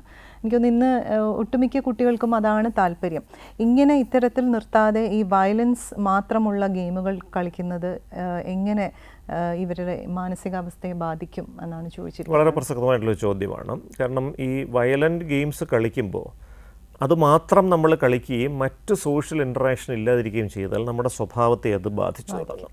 നമ്മുടെ പെരുമാറ്റത്തിലൊരു അക്രമം വരും, നമ്മളുടെ ഇടപെടലുകളിൽ എടുത്തുചാട്ട സ്വഭാവം വരും, സാധനങ്ങൾ തല്ലിപ്പൊട്ടിക്കാനും ആളുകളെ അടിക്കാനും ചീത്ത വിളിക്കാനുള്ളൊരു പ്രവണത വരും. മൊത്തത്തിലൊരു ലക്ഷ്യബോധമില്ലാത്തൊരു സ്പീഡ് പെരുമാറ്റത്തിലേക്ക് വരും. അത് ഇൻ്റർപേഴ്സണൽ റിലേഷൻഷിപ്സിനെ, വ്യക്തിബന്ധങ്ങളെ ബാധിക്കും, കുടുംബ ബന്ധങ്ങളെ ബാധിക്കും, ശ്രദ്ധ കുറയാനും ഇടയാവും. അപ്പോൾ ഇതിനുള്ള ഏറ്റവും നല്ല കൗണ്ടർ എന്ന് പറയുന്നത് ഒരു 2 മണിക്കൂറെങ്കിലും അഗ്രസീവ് ഫിസിക്കൽ ആക്ടിവിറ്റിയാണ്. ശരീരം നന്നായി വിയർക്കുന്ന തരത്തിൽ 2 മണിക്കൂറെങ്കിലും ഓടിക്കളിക്കാൻ. ഇതിൻ്റെ സമയത്തിൻ്റെ ഒരു ബുദ്ധിമുട്ട് നമ്മൾ നിരവധി നേരം പറഞ്ഞു. പക്ഷേ എങ്കിലും വൈകിട്ട് 4-നും 6-നും ഇടയ്ക്ക് ഓടിക്കളിക്കുന്നതിന് ഒരു കാലാവസ്ഥയും ഇപ്പോഴും തടസ്സമല്ല. രാവിലെ ഒരു 7-നും 9-നും ഇടയ്ക്ക് ഓടിക്കളിക്കുന്നതിന് ഒരു തടസ്സവും ഇല്ല. അപ്പോൾ അത് സമയം നമ്മുടെ ജോലിയുടെ സമയമെല്ലാം കൂടെ ചേർത്ത് ഒന്ന് ക്രമീകരിച്ചിട്ട് നമ്മളിപ്പോൾ കുറച്ചൊന്ന് മെനക്കെട്ട് കുട്ടികൾക്ക് വേണ്ടി ചെയ്യുന്നത് ലോങ് ടേമിൽ അവർക്ക് വേണ്ടി നമ്മൾ ചെയ്യുന്ന ഏറ്റവും വലിയ ഇൻവെസ്റ്റ്മെൻറ്റാണ്. മാതാപിതാക്കളുടെ സമയമില്ല, ഞങ്ങൾ അവരുടെ ഭാവിക്ക് വേണ്ടി കരുതി വയ്ക്കാൻ വേണ്ടിയിട്ടാണ് ഈ ഓടുന്നതെന്ന് പറയും. പക്ഷേ നിങ്ങളിപ്പോൾ ഒരു മണിക്കൂർ സമയം ഈ കുട്ടിക്ക് വേണ്ടി കരുതി വെച്ചാൽ ഭാവിയിൽ നിങ്ങൾ കരുതി വെക്കേണ്ട സമ്പത്ത് ഒരുപാട് കുറയ്ക്കാനായിട്ട് പറ്റും. കുട്ടി സ്വന്തം നിലയ്ക്ക് കാര്യങ്ങൾ നടപ്പിലാക്കി പോകും. അപ്പോൾ ഈ അഗ്രസീവ് ഫിസിക്കൽ ആക്ടിവിറ്റി, ശരീരം നന്നായി വിയർക്കുന്ന തരത്തിലുള്ള കായിക വ്യായാമം തന്നെയാണ് ഇതിൻ്റെ ഒന്നാമത്തെ പടി എന്ന് പറയുന്നത്. 2, അവന് ഇഷ്ടമുള്ള മറ്റെന്തെങ്കിലും കലാപരമായ കഴിവുകൾ. എല്ലാ കുട്ടികൾക്കും എന്തെങ്കിലും സ്കിൽസ് കാണും. ആ സ്കിൽസ് ഡെവലപ്പ് ചെയ്യാൻ പറ്റുന്ന തരത്തിലുള്ള പരിശീലനങ്ങൾ. ഇപ്പോൾ എല്ലായിടത്തും അവധിക്കാല ക്യാമ്പുകളും ക്ലാസ്സുകളും ഉണ്ട്. അത് വെറുതെ മറ്റൊരു സ്കൂളിൻ്റെ ഒരു അന്തരീക്ഷം പോലെ ആകാതെ ഒരു കുട്ടിക്ക് പാടാൻ കഴിവുണ്ടെങ്കിൽ അതിന് സ്പെസിഫിക് ആയിട്ട്, ഏതെങ്കിലും കായിക വ്യായാമങ്ങൾ താല്പര്യമുണ്ടെങ്കിൽ അതിന് സ്പെസിഫിക് ആയിട്ട്, ഒരു പക്ഷേ പുസ്തക വായനയിൽ താല്പര്യമുള്ള കുട്ടികൾക്ക് ഇപ്പം ലൈബ്രറികൾ കേന്ദ്രീകരിച്ചുള്ള അത്തരത്തിലുള്ള സംഗതികളുണ്ട്. അതിലേക്ക് വിടുക, സ്പെസിഫിക് സ്കിൽ ടാർഗറ്റഡ് ആയിട്ടുള്ള ട്രെയിനിങ്ങുകളിലേക്ക് വിടുക. അപൂർവം കുറച്ച് കുട്ടികൾ, ഒരു 10% കുട്ടികൾ ഇതൊരു അഡിക്ഷൻ്റെ ലെവലിലേക്ക് പോയിട്ടുണ്ടാവും. ഒരു രീതിയിൽ ഇതെടുത്ത് മാറ്റാൻ പറ്റില്ല. നേരത്തെ സൂചിപ്പിച്ച പോലെ ഞാനങ്ങ് എളുപ്പം പറഞ്ഞു, എടുത്ത് മാറ്റിക്കഴിഞ്ഞാൽ കുട്ടിയുടെ ഭാഗത്തു നിന്നുണ്ടാകുന്ന പ്രതികരണം രൂക്ഷമായിരിക്കും. അങ്ങനെയുള്ള കുട്ടികൾക്ക് ഒരു ട്രീറ്റ്മെൻറ്റ് തന്നെ വേണം. കാരണം ലോകാരോഗ്യ സംഘടന തന്നെ പറഞ്ഞിട്ടുണ്ട്, ഒരു ലഹരി അടിമത്വം പോലെ ഈ ഡിജിറ്റൽ അടിമത്വവും ഒരു മാനസികാരോഗ്യ പ്രശ്നമാണ്. അതിൽ 2 അടിമത്തങ്ങൾ രോഗങ്ങളായി തന്നെ അംഗീകരിക്കപ്പെട്ടിട്ടുണ്ട് ലോകാരോഗ്യ സംഘടനയുടെ ഇതിൽ. 1 ഓൺലൈൻ ഗെയിമിംഗ് അഡിക്ഷനാണ്, 2 ഓൺലൈൻ ഗാംബ്ലിംഗ് അഡിക്ഷനാണ്. ഇത് 2. അപ്പോൾ ഇത് 2 നമുക്ക് മാതാപിതാക്കൾക്ക് ഈ പറഞ്ഞ രീതികൾ കൊണ്ടൊന്നും അത് പരിഹരിക്കാൻ പറ്റുന്നില്ലെങ്കിൽ ഒരു സൈക്യാട്രിസ്റ്റിനെ കാണിച്ച് കൃത്യമായിട്ടുള്ളൊരു ചികിത്സ കൊടുക്കേണ്ടി വരും. ചില കുട്ടികൾക്ക് മരുന്നുകൾ തന്നെ വേണ്ടി വരും. കാരണം ഇത് പെട്ടെന്ന് പിൻവാങ്ങി കഴിയുമ്പോഴത്തേക്ക് പെട്ടെന്ന് ദേഷ്യം വരുന്നു, ഉറക്കം ഒട്ടും കിട്ടാതെ വരുന്നു, അക്രമം വരുന്നു, ആത്മഹത്യാ പ്രവണത വരുന്നു. ഇത് പരിഹരിക്കാനുള്ള മരുന്നുകൾ തന്നെ വേണ്ടി വരും. ആ മരുന്നുകൾ കൊടുത്ത് ആ പെരുമാറ്റം ശാന്തമായ ശേഷം കോഗ്നിറ്റീവ് ബിഹേവിയർ തെറാപ്പി, ബൗദ്ധിക പെരുമാറ്റ ചികിത്സ എന്നൊരു രീതിയുണ്ട്. ചിന്താവൈകല്യങ്ങളെ കൃത്യമായി ചൂണ്ടിക്കാണിച്ച് അതിന് ആരോഗ്യകരമായ മറുചിന്തകൾ വികസിപ്പിച്ച് ആ ചിന്തകളെ കറക്റ്റ് ചെയ്തിട്ട് പെരുമാറ്റത്തെ കറക്റ്റ് ചെയ്യുക. അതുവഴി മൊത്തത്തിലുള്ള ജീവിതത്തോടുള്ള ഔട്ട്ലുക്ക് തന്നെ മാറ്റിയെടുക്കുന്ന ഒരു സംഗതി. അത് കൃത്യമായിട്ട് ചെയ്തു കഴിഞ്ഞാൽ നമുക്ക് തീർച്ചയായിട്ടും ഈ കുട്ടികളെ മുഖ്യധാരയിലേക്ക് കൊണ്ടുവരാൻ വലിയ പ്രയാസമില്ല. ഒരേ ഒരു കാര്യം, ഇത് അവഗണിച്ച് കളയരുത്. നമ്മൾ ഇടപെടാതെ കുറച്ച് കഴിയുമ്പോൾ ഇത് തന്നെ മാറിക്കോളും എന്ന് കരുതി വെച്ചുകൊണ്ടിരിക്കരുത്. എത്രയും നേരത്തെ ഇടപെട്ട് ആ കുട്ടികളെ രക്ഷപ്പെടുത്താനുള്ളൊരു ശ്രമം തന്നെയാണ് നമ്മൾ നടത്തേണ്ടതായിട്ടുള്ളത്. തീർച്ചയായിട്ടും എനിക്ക് തോന്നുന്നു ഡോക്ടർ പറഞ്ഞതുപോലെ ഈ ലക്ഷണങ്ങളൊക്കെ മാതാപിതാക്കൾ ശ്രദ്ധിക്കേണ്ടുന്ന ഒരു സമയം ഉണ്ട്. ആ ഒരു സമയത്ത് കറക്റ്റ് ചെയ്ത് കഴിഞ്ഞാൽ അവരെ തിരിച്ച് നമുക്ക് നല്ല രീതിയിൽ തന്നെ കൊണ്ടുവരാൻ സാധിക്കും. ഇതിനെക്കുറിച്ച് കൂടുതൽ സംസാരിക്കേണ്ടതായിട്ടുണ്ട്. അതിനു മുൻപ് ചെറിയൊരു ഇടവേള.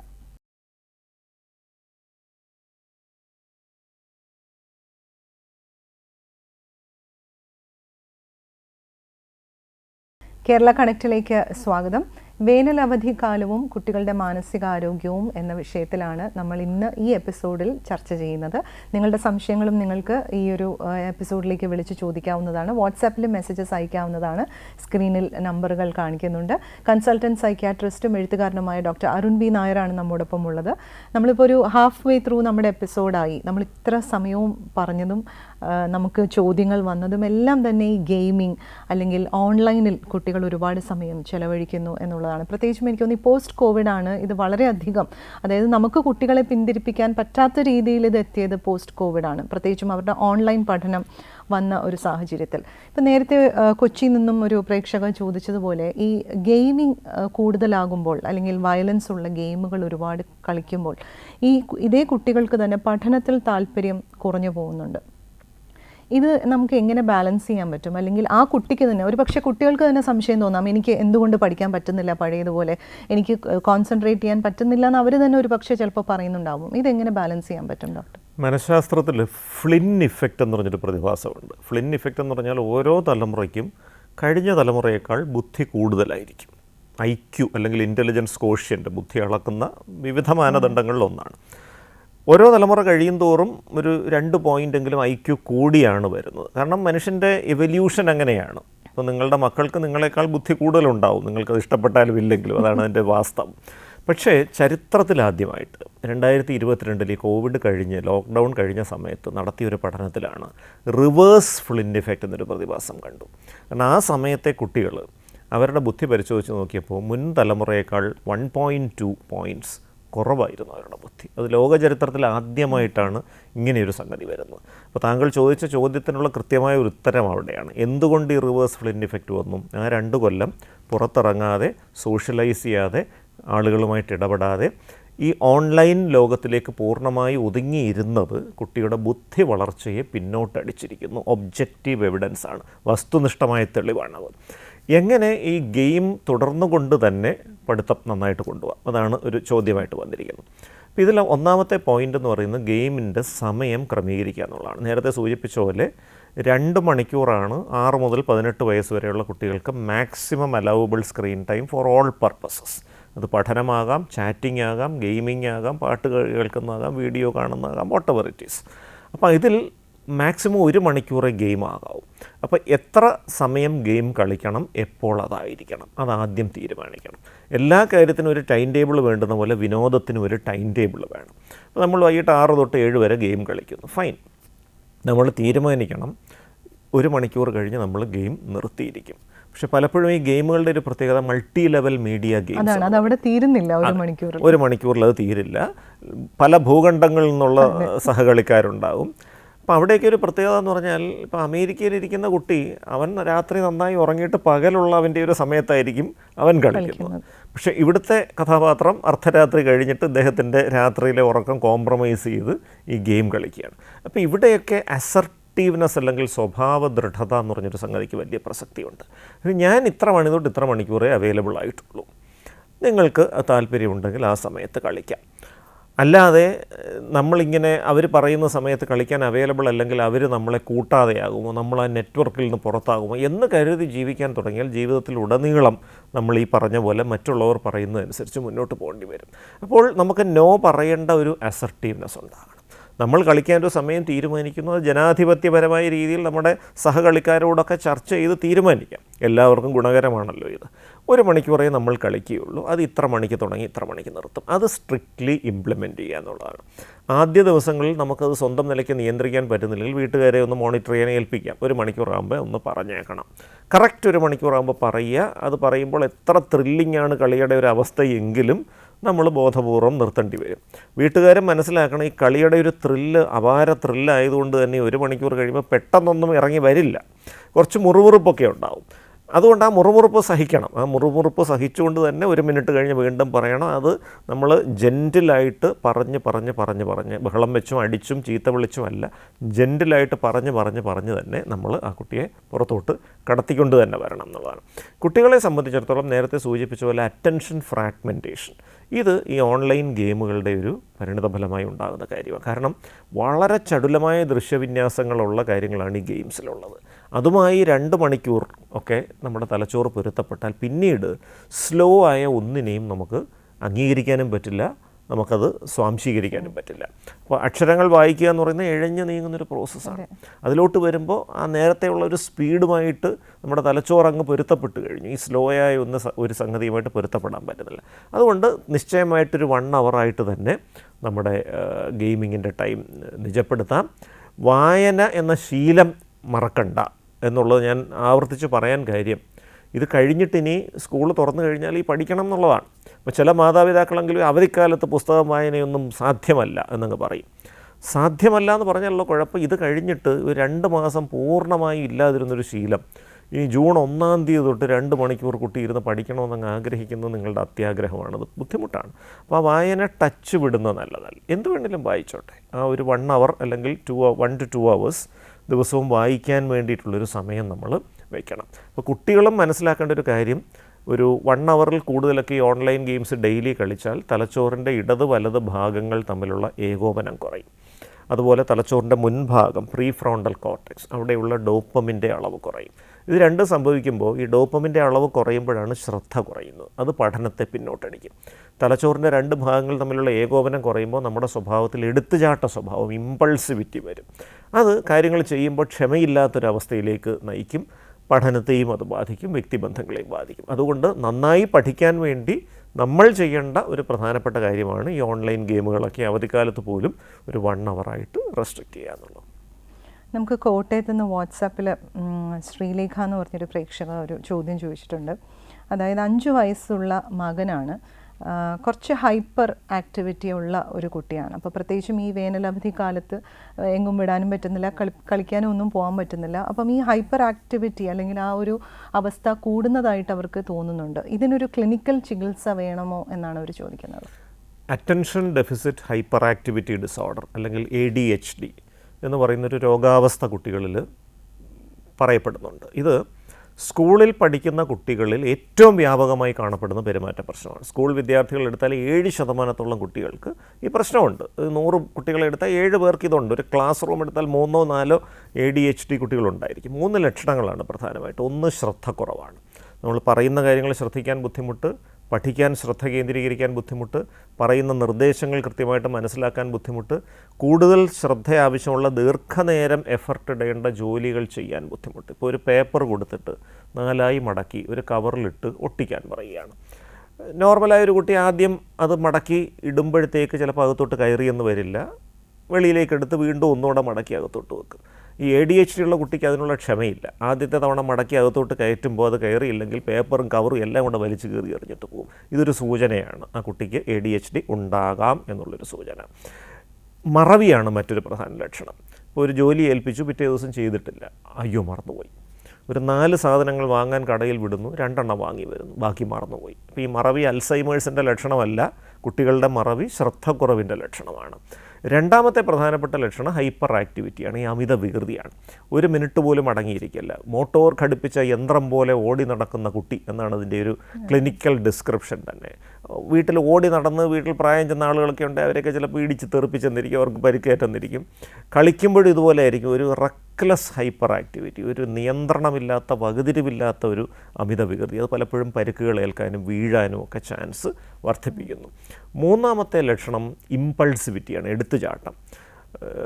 ചെയ്യുന്ന പ്രവൃത്തിയുടെ വരും വരായികൾ ആലോചിക്കാതെയുള്ളൊരു പ്രവൃത്തി. റോഡ് ക്രോസ് ചെയ്യാൻ നിൽക്കുമ്പോൾ വണ്ടികൾ ചീറിപ്പാഞ്ഞു പോകാണ്ട് ക്ഷമയില്ല, നേരെ ഒരു ഓട്ടം വെച്ച് കൊടുക്കും. ഒരു ക്യൂവിൽ നിർത്തിയാൽ ക്ഷമയോടെ നിൽക്കില്ല, ഫ്രണ്ടിലിരിക്കുന്ന കുട്ടികളെ ഇടിച്ച് തള്ളി കയറാൻ ശ്രമിക്കും. ചോദ്യം പൂർത്തിയാവുന്നതിന് മുമ്പേ ഉത്തരം വിളിച്ചു പറയും. അത് ഉത്തരക്കടലാസിലും അതിൻ്റെ പ്രതിഫലനങ്ങൾ കാണും. ഒരുപക്ഷെ കണക്കുകൾ ഒരു സ്റ്റെപ്പ് മിസ്സാവും, അല്ലെങ്കിൽ ഉത്തരം എടുത്തെഴുതുമ്പോൾ തിരിഞ്ഞു പോകും, ക്വസ്റ്റ്യൻ നമ്പർ തിരിഞ്ഞു, അപ്പോൾ മാർക്ക് കുറയുന്നൊരവസ്ഥയിലേക്ക് വരും. അപ്പോൾ സാധാരണ ADHDക്ക് ഈ 3 ലക്ഷണങ്ങളും കാണും: hyper activity, impulsivity and inattention. ഇത് 3ഉം ഉണ്ട് എങ്കിൽ തീർച്ചയായിട്ടും ഒരു സൈക്കാട്രിസ്റ്റിനെ കാണിച്ച് ചികിത്സ എടുക്കേണ്ട വിഷയമാണ്. ഓക്കെ, നമുക്കൊരു കോൾ കണക്റ്റ് ആയിട്ടുണ്ട്. ഹലോ ഹലോ ഹലോ കേരള കണക്റ്റിലേക്ക് സ്വാഗതം. ആരാ വിളിക്കുന്നത്? ഞാൻ നിമ്മിയാണ് വിളിക്കുന്നത്. നിമ്മി എവിടുന്നാ വിളിക്കുന്നത്? തിരുമലയിൽ നിന്നാണ്. ഓക്കെ നിമ്മി, ഡോക്ടർ അടുത്ത് ചോദിച്ചോളൂ. ഓക്കെ ഡോക്ടർ, എനിക്ക് ഈ ADHD ആയിട്ട് ബന്ധപ്പെട്ടൊരു സംശയമാണ് ഉള്ളത്. ഈ കുഞ്ഞുങ്ങൾ ഇപ്പൊ അടുത്ത കാലത്തായിട്ട് ADHD വളരെ കൂടുതലായിട്ട് കണ്ടുവരുന്നുണ്ടല്ലോ.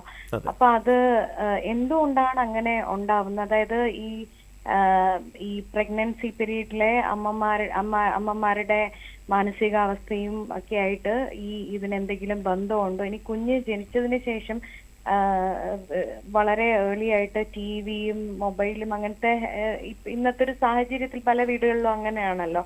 അപ്പോൾ അത്തരം കാര്യങ്ങളുടെ ഒരു ഇമ്പാക്റ്റും കൂടെ എങ്ങനെയാണെന്ന് പറയാമോ? തീർച്ചയായിട്ടും.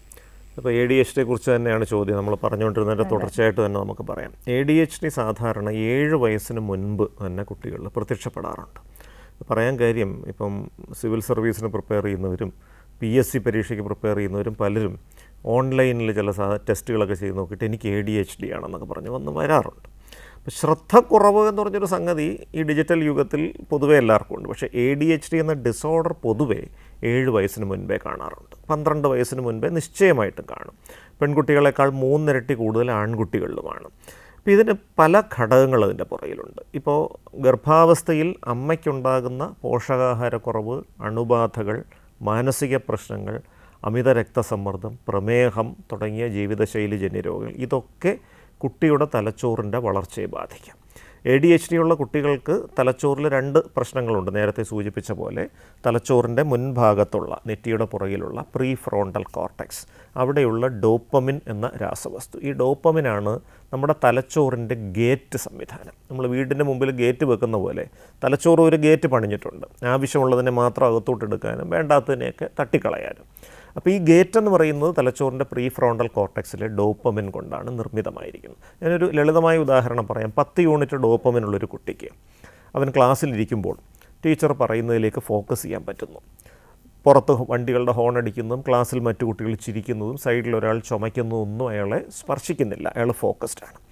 പക്ഷേ ADHD ഉള്ള കുട്ടികളുടെ തലച്ചോറിൽ 5 യൂണിറ്റ് ഡോപ്പമിനേ ഉള്ളൂ. അവരുടെ ഗേറ്റ് പൊളിഞ്ഞ് കിടക്കുകയാണ്, അവരുടെ തലച്ചോറിൻ്റെ ഗേറ്റ് പൊളിഞ്ഞ് കിടക്കുക. അപ്പോൾ വളരെ കഷ്ടപ്പെട്ട് ടീച്ചർ പറയുന്നത് ശ്രദ്ധിക്കാനായിട്ട് ഫ്രണ്ട് ബെഞ്ചിൽ തന്നെ ഇരുന്നാലും ഒരു ഹോൺ അടി കേൾക്കുമ്പോൾ അങ്ങോട്ട് തിരിയും, സൈഡിൽ ഒരാളെ ചുമയ്ക്കുമ്പോൾ അങ്ങോട്ട് തിരിയും. ഇതാണ് നമ്മൾ പിരിവിരിപ്പെന്ന് പറയുന്ന ആ ഒരു സാധനം. അപ്പോൾ പിരിവിരിപ്പ് കുട്ടികൾ ബോധപൂർവം കാണിക്കുന്നതല്ല, നമ്മുടെ തലച്ചോറിലെ പ്രീ ഫ്രോണ്ടലിലെ ഡോപ്പമിൻ കുറയുന്ന മൂലം ഉണ്ടാകുന്നൊരു പ്രശ്നമാണ്.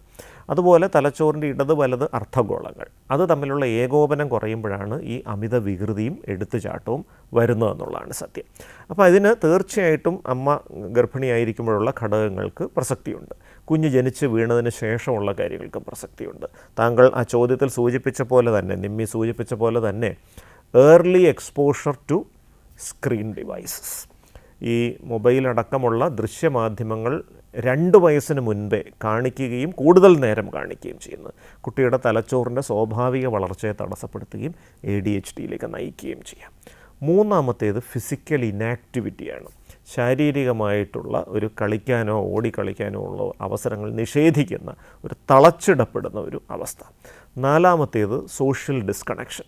സമപ്രായക്കാരായ കുട്ടികളുമായിട്ട് ഇടപെടാനും ഈ കുട്ടികൾ തമ്മിലുള്ള കളികളെന്ന് പറയുന്നത് ശരിക്കും ജീവിത നിപുണതകൾ പഠിക്കാനുള്ളൊരു അവസരമാണ്. കളികളിൽ ജയവും തോൽവിയും ഉണ്ടാവും, രണ്ടും സ്ഥിരമല്ല.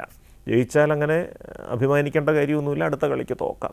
തോറ്റാൽ നിരാശപ്പെടേണ്ടതില്ല, അടുത്തതിന് ജയിക്കാം. അപ്പോൾ ജീവിതം പഠിക്കുകയാണ് ഈ കളികളിലൂടെ. അതൊന്നുമില്ലാതെ നമ്മൾ കുറേ പുസ്തകം കൊടുത്തിട്ട് പുസ്തകം മാത്രം പഠിക്കുക, അത് കഴിഞ്ഞ് പിന്നീട് വേറെ കണക്കിൻ്റെ പരിശീലനം, ഡാൻസിൻ്റെ പരിശീലനം, കരാട്ടെ, ഇങ്ങനെ കുറേ സംഗതികൾ മാത്രം കൊടുത്തിട്ട് കുട്ടിയെ പൂർണ്ണമായിട്ടും സോഷ്യലി അങ്ങ് ഡിസ്കണക്ട് ചെയ്ത് വെച്ചാൽ ഈ ഹൈപ്പർ ആക്ടിവിറ്റി പോലെയുള്ള കാര്യങ്ങൾക്ക് സാധ്യതയുണ്ട്. അപ്പോൾ നേരത്തെ സൂചിപ്പിച്ച പോലെ ലഘുവായ hyper activity, mild ADHD behaviour therapy വഴി തന്നെ നമുക്ക് ഹാൻഡിൽ ചെയ്യാം. തീവ്രമായ ADHD, വളരെ സിവിയർ ഹൈപ്പർ ആക്ടിവിറ്റി ആണെങ്കിൽ അത് മരുന്നുകൾ ഉപയോഗിച്ച് തന്നെ ചികിത്സിക്കേണ്ടി വരും. മരുന്നുകളെന്ന് പറയുമ്പോൾ പല ആളുകൾക്കും പേടിയുണ്ട്, ഉറക്ക ഗുളികകളാണോ കൊടുക്കുന്നത്? ഒരിക്കലുമല്ല. നമ്മുടെ തലച്ചോറിൻ്റെ പ്രീ ഫ്രോണ്ടൽ കോർട്ടക്സിലെ ഡോപ്പമിനെ വർദ്ധിപ്പിക്കാനും തലച്ചോറിൻ്റെ ഇരുഭാഗങ്ങൾ തമ്മിലുള്ള ഏകോപനം മെച്ചപ്പെടുത്താനുള്ള മരുന്നുകളാണ് ഉപയോഗിക്കുന്നത്. ഈ മരുന്നുകൾ ശരിക്കും പറഞ്ഞാൽ ഉറക്കത്തിൻ്റെ വിപരീത ഫലമാണ്, ആക്ടിവേറ്റിംഗ് ആയിട്ടുള്ളതാണ്. അപ്പോൾ രാവിലെയാണത് കൊടുക്കേണ്ടത്. അപ്പോൾ പകൽ സമയം അത്രയും നല്ല എനർജറ്റിക്കായിട്ടും നല്ല ഫോക്കസ്ഡ് ആയിട്ട് നല്ല ശ്രദ്ധയോടെ ഇരിക്കാനായിട്ട് സാധിക്കും എന്നുള്ളതാണ്. അപ്പോൾ പലരും ചോദിക്കാറുണ്ട്, ഇത്തരം മരുന്ന് കൊടുത്താൽ വിശപ്പ് ഒരുപാട് കൂടില്ലേ? ഇല്ല, നേരിയ തോതിൽ വിശപ്പ് കുറയത്തേ ഉള്ളൂ ഈ ADHDയുടെ മരുന്നുകൾ. അപ്പോൾ പൊതുസമൂഹം എന്താണോ സൈക്കാട്രിക് മരുന്നുകളെക്കുറിച്ച് ധരിച്ചു വെച്ചിരിക്കുന്നത് അതിൻ്റെ നേരെ വിപരീതമാണ് പലപ്പോഴും ADHDയുടെ ചികിത്സകൾ. ADHD ചികിത്സിച്ചില്ലെങ്കിൽ എന്ത് സംഭവിക്കും? മറ്റൊരു ചോദ്യം പലരും ചോദിക്കാനാണ്. ഈ ഒരു ചോദ്യം ഒരുപക്ഷെ ഏതെങ്കിലും പ്രേക്ഷകൻ ചോദിക്കേണ്ടതാണ്, ഞാനങ്ങ് ചോദിച്ച് തീർക്കുന്നു. ചികിത്സിച്ചില്ലെങ്കിലുള്ളൊരു കുഴപ്പം എന്ന് പറയുന്നത്, ഒന്നാമത്തേത് ഈ 50% ADHD ഒരു 20 വയസ്സൊക്കെ ആകുമ്പോൾ അവരുടെ ഈ ഹൈപ്പർ ആക്ടിവിറ്റിയും ഇമ്പൾസിവിറ്റിയും, എടുത്തുചാട്ടവും ഈ അമിത വികൃതിയും ഇത് കുറയും. പക്ഷേ ശ്രദ്ധക്കുറവ് വഷളായി വരും.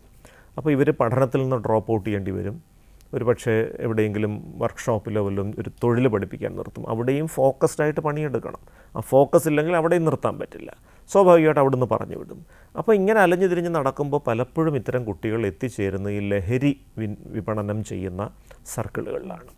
അപ്പോൾ ഈ ADHD ചികിത്സിച്ചില്ലെങ്കിൽ ഇവർക്ക് ഈ ലഹരി വസ്തുക്കൾ പരീക്ഷിച്ച് തുടങ്ങാനുള്ളൊരു താല്പര്യം വളരെ കൂടുതലായിരിക്കും. അപ്പോൾ ലോകവ്യാപകമായി നടന്ന പല പഠനങ്ങളും സൂചിപ്പിക്കുന്നത് ചികിത്സ എടുക്കാത്ത ADHD ലഹരി അടിമത്തത്തിലേക്ക് പോകാൻ സാധ്യതയുണ്ട്.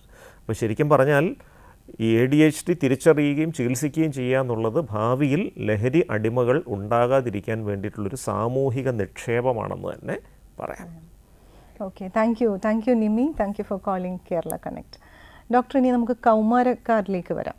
അവർക്കും ഇതൊരു വേനലവധിയാണ്. എന്നാൽ ഒരു പക്ഷേ ഈ ഒരു 15-16 വയസ്സ് മുതൽ ട്യൂഷനും അല്ലെങ്കിൽ എൻട്രൻസ് കോച്ചിങ്ങും ഒക്കെ ആയിട്ട് ഒരുപാട് പ്രഷർ കുട്ടികൾക്ക് വരുന്ന ഒരു സമയം കൂടിയാണ്.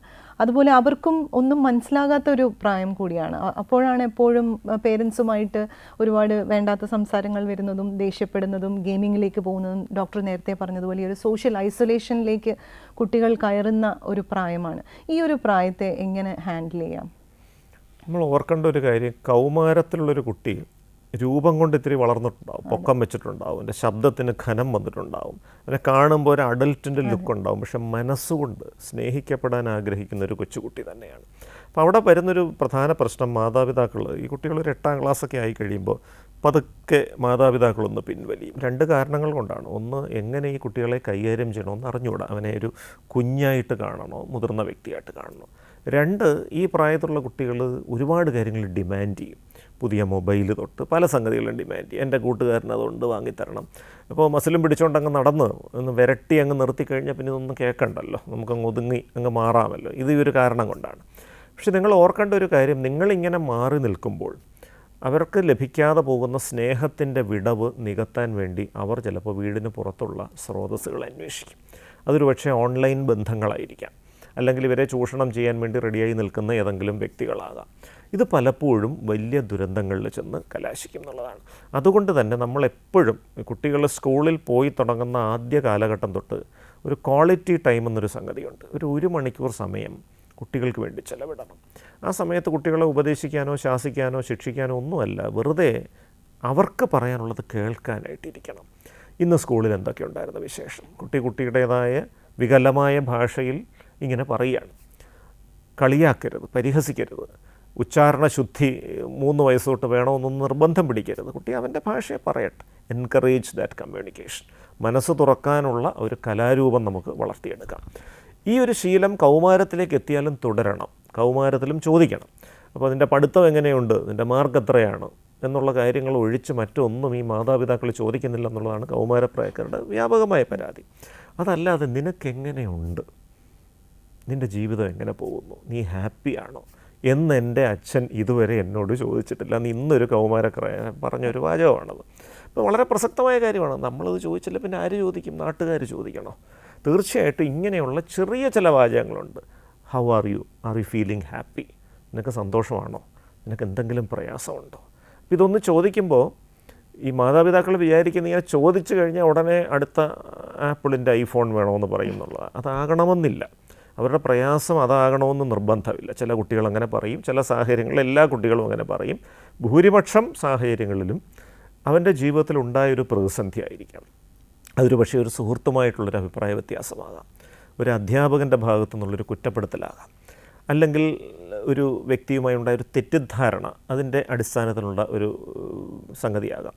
കൗമാര സഹജമായി മനസ്സിലേക്ക് കടന്നു വരുന്ന പലതരം ചിന്തകളുമായി ബന്ധപ്പെട്ട ആശയക്കുഴപ്പമാകാം. അതൊരു പക്ഷേ അവൻ്റെ ലൈംഗിക അഭിവിന്യാസവുമായിട്ട് പോലും ബന്ധപ്പെട്ടതാകാൻ സാധ്യതയുണ്ട്.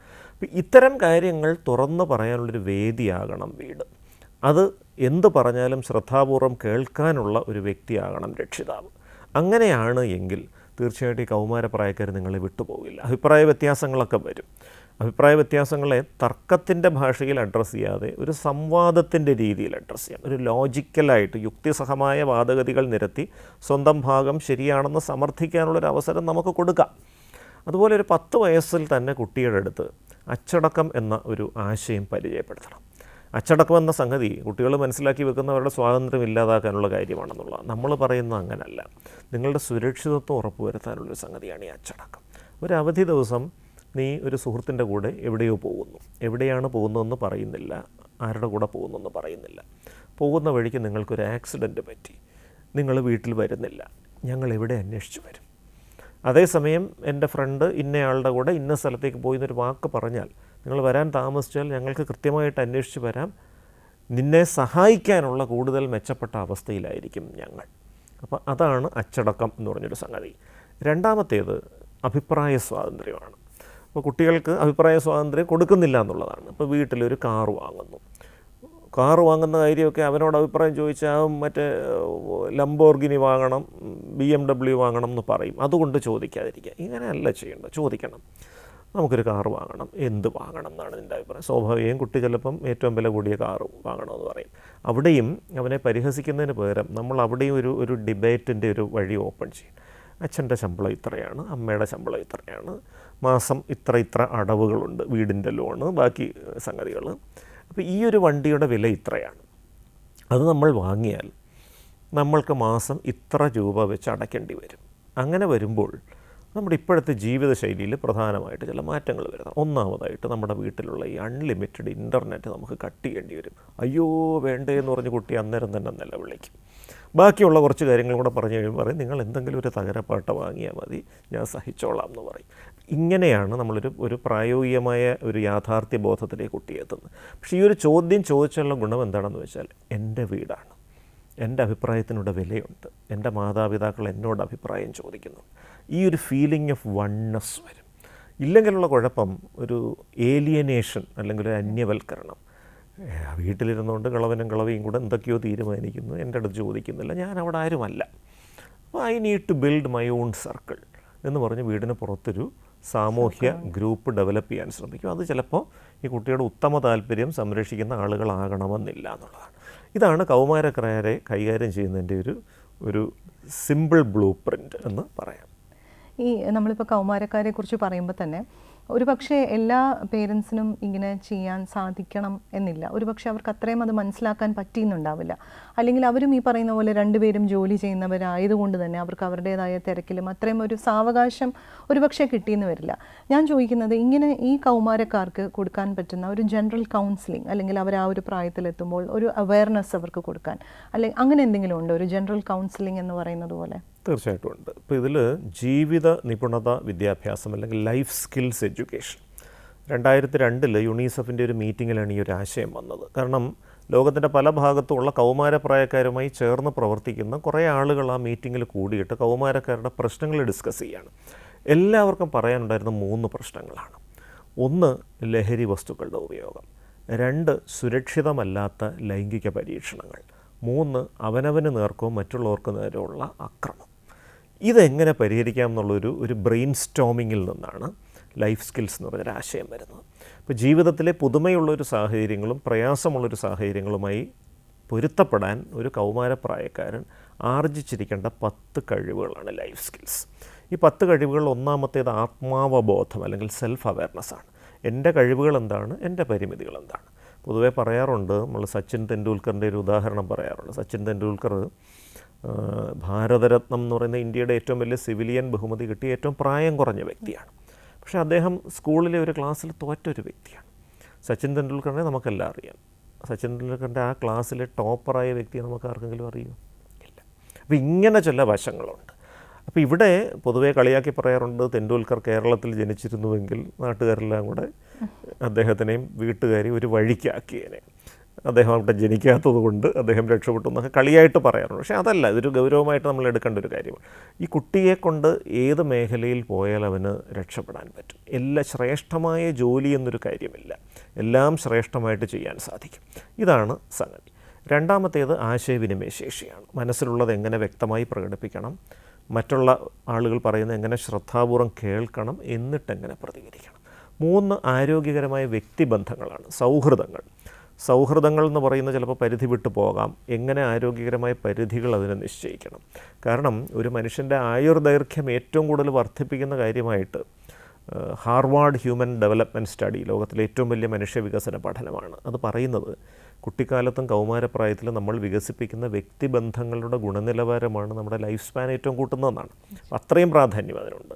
4മത്തേത് പ്രശ്നപരിഹാര ശേഷിയാണ്, പ്രോബ്ലം സോൾവിങ്. ജീവിതത്തിൽ സങ്കീർണമായ സന്നിഗ്ധാവസ്ഥകൾ വരാം, അവിടെ ആരോട് സഹായം തേടണം, എവിടെയാണ് ആധികാരിക സ്രോതസ്സ് വിവരത്തിൻ്റെ, ഇത്തരം കാര്യങ്ങൾ. 5മത്തേത് തീരുമാനമെടുക്കൽ ശേഷിയാണ്. ജീവിതത്തിൻ്റെ ഗതിവിഗതികൾ തന്നെ മാറ്റിക്കളയാവുന്ന പല തീരുമാനങ്ങളുണ്ട്. ഏത് കോഴ്സ് പഠിക്കണം, ഏത് കോളേജിൽ പഠിക്കണം, എന്ത് തൊഴിൽ ചെയ്യണം, ഏത് രാജ്യത്ത് ജീവിക്കണം, ആരോടൊപ്പം ജീവിക്കണം, ഇതെല്ലാം പ്രധാനപ്പെട്ട തീരുമാനങ്ങളാണ്. ഈ തീരുമാനമെടുക്കാൻ പറ്റുന്നൊരു രീതിയിലേക്ക് ആ വ്യക്തിയെ ശാക്തീകരിക്കലാണത്. 6മത്തേത് സർഗാത്മക ചിന്തയാണ്. ചിലപ്പോൾ തീർത്തും വ്യത്യസ്തമായി ഇതുവരെ നമ്മൾ കേട്ടുകേൾവി പോലുമില്ലാത്ത അനുഭവങ്ങൾ വരാം. കോവിഡ് അത്തരത്തിലുള്ളൊരു അനുഭവമായിരുന്നു, അതിനു മുമ്പ് വന്ന പ്രളയം അത്തരത്തിലുള്ളൊരു അനുഭവമായിരുന്നു. അപ്പോൾ അവിടെയൊക്കെ നമ്മൾ വ്യത്യസ്തമായിട്ട് ചിന്തിക്കേണ്ടി വരും. ഗുണദോഷ യുക്തി വിചാരമാണ് 7മത്തേത്. അതായത് നമ്മുടെ മുൻപിൽ വരുന്നൊരു വിവരം അത് 100% വിശ്വസനീയമാണോ, അതിൽ അർത്ഥസത്യങ്ങളുണ്ടോ അസത്യങ്ങളുണ്ടോ, എങ്ങനെ അത് വിവേചിച്ചറിയാം, അതാണ് അവിടെ. 8മത്തേത് വികാരങ്ങളുമായി പൊരുത്തപ്പെടലാണ്. എല്ലാ വികാരങ്ങളും കൗമാരത്തിൽ ശക്തമായി വരും. അനുയോജ്യമായ വികാരത്തെ അനുയോജ്യമായ അളവിൽ അനുയോജ്യമായ സന്ദർഭത്തിൽ എങ്ങനെ പ്രയോഗിക്കണം, ഇതിനെ ഇമോഷണൽ ഇൻ്റലിജൻസ്, വൈകാരിക ബുദ്ധി എന്നും പറയും. സമ്മർദ്ദവുമായി പൊരുത്തപ്പെടലാണ് 9ാമത്തേത്. സമ്മർദ്ദം എന്ന് പറയുന്നത് ജീവിതത്തിലൊരു മാറ്റം സംഭവിക്കുമ്പോൾ അതുമായി പൊരുത്തപ്പെടാൻ നമ്മുടെ ശരീരവും മനസ്സും നടത്തുന്ന പരിശ്രമങ്ങളുടെ ആകത്തുകയാണ്. അതെങ്ങനെ കൃത്യമായി ഉപയോഗിച്ച് ഏറ്റവും നല്ലൊരു പെർഫോമൻസിലേക്ക് എത്താം. 10ാമത്തേത് അനുതാപമാണ്. മറുവശത്തുള്ള വ്യക്തിയുടെ വൈകാരിക അവസ്ഥ മനസ്സിലാക്കി പ്രതികരിക്കാനുള്ള കഴിവ്. ഇത് ഒരു ശരിക്കും പറഞ്ഞാൽ നമ്മുടെ വിദ്യാഭ്യാസ വകുപ്പ് തന്നെ പ്രസിദ്ധീകരിച്ച ഒരു മോഡ്യൂൾ തന്നെ അതിനുണ്ട്. രക്ഷിതാക്കൾക്കത് വായിക്കാം. SCRT, state council for education research and training, SCRT തിരുവനന്തപുരത്തിൻ്റെ വെബ്സൈറ്റിൽ പോയിട്ട് മെറ്റീരിയൽസ് എന്ന് പറഞ്ഞൊരു സംഗതിയിൽ ഉല്ലാസപ്പറവകൾ എന്ന് പറഞ്ഞൊരു ലൈഫ് സ്കിൽസ് മോഡ്യൂളുണ്ട്. അത് ഡൗൺലോഡ് ചെയ്തെടുക്കാം. നിങ്ങളുടെ വീട്ടിലുള്ള 1ാം ക്ലാസ് തൊട്ട് 12ാം ക്ലാസ് വരെയുള്ള ഓരോ കുട്ടികൾക്കും ഉള്ള 20 മണിക്കൂർ വീതം ആക്ടിവിറ്റി ബേസ്ഡ് ആയിട്ടുള്ള ട്രെയിനിങ് ആണ്. ഇത് വായിച്ചിട്ട് വീട്ടിൽ തന്നെ നമുക്ക് കുട്ടികളെ ചെയ്യിച്ചു കൊടുക്കാവുന്നതാണ്. അത് വളരെ സിമ്പിളായിട്ട് ചെയ്യാവുന്ന കാര്യങ്ങളാണ്. അപ്പോൾ കേവലം ഒരു കൗൺസിലിങ്ങിനപ്പുറത്തേക്ക് ഒരു ആക്ടിവിറ്റി ബേസ്ഡ് ട്രെയിനിങ് ആയിട്ട് അത് വരും. അത് തീർച്ചയായിട്ടും അവരുടെ വ്യക്തിത്വ വികസനത്തിന് വളരെ ഗുണം ചെയ്യും. Thank you doctor. എനിക്ക് തോന്നുന്നു ഇതൊക്കെ ഒരു പക്ഷേ കൗമാരക്കാരുമായിട്ട് ഡീൽ ചെയ്യുന്ന പേരൻസിന് വളരെ ഉപയോഗപ്രദമായ കാര്യങ്ങളാണ് ഇന്നിപ്പോൾ ഡോക്ടർ പറഞ്ഞത്. പലർക്കും ഇതൊന്നും അറിയുന്നുണ്ടാവില്ല. ഇന്നത്തെ എപ്പിസോഡിൻ്റെ സമയം നമുക്ക് ഇവിടെ അവസാനിക്കുകയാണ്. ഇനിയും ഒരുപാട് വിഷയങ്ങൾ അല്ലെങ്കിൽ ഒരുപാട് ചോദ്യങ്ങൾ നിങ്ങൾക്കുണ്ടെന്നറിയാം. ഏതായാലും ഇന്നത്തെ സമയം ഇവിടെ അവസാനിക്കുന്നു. Thank you doctor. Thank you so much. നമ്മുടെ കൂടെ ഇന്ന് നമ്മൾ ഡിസ്കസ് ചെയ്ത ടോപ്പിക് വേനലവധിക്കാലവും കുട്ടികളുടെ മാനസികാരോഗ്യവും. നമ്മോടൊപ്പം ചേർന്നത് ഡോക്ടർ അരുൺ ബി നായരാണ്. ഇനി മറ്റൊരു വിഷയവുമായി വീണ്ടും കേരള കണക്റ്റിൽ മറ്റൊരു എപ്പിസോഡിൽ കാണാം. Thank you.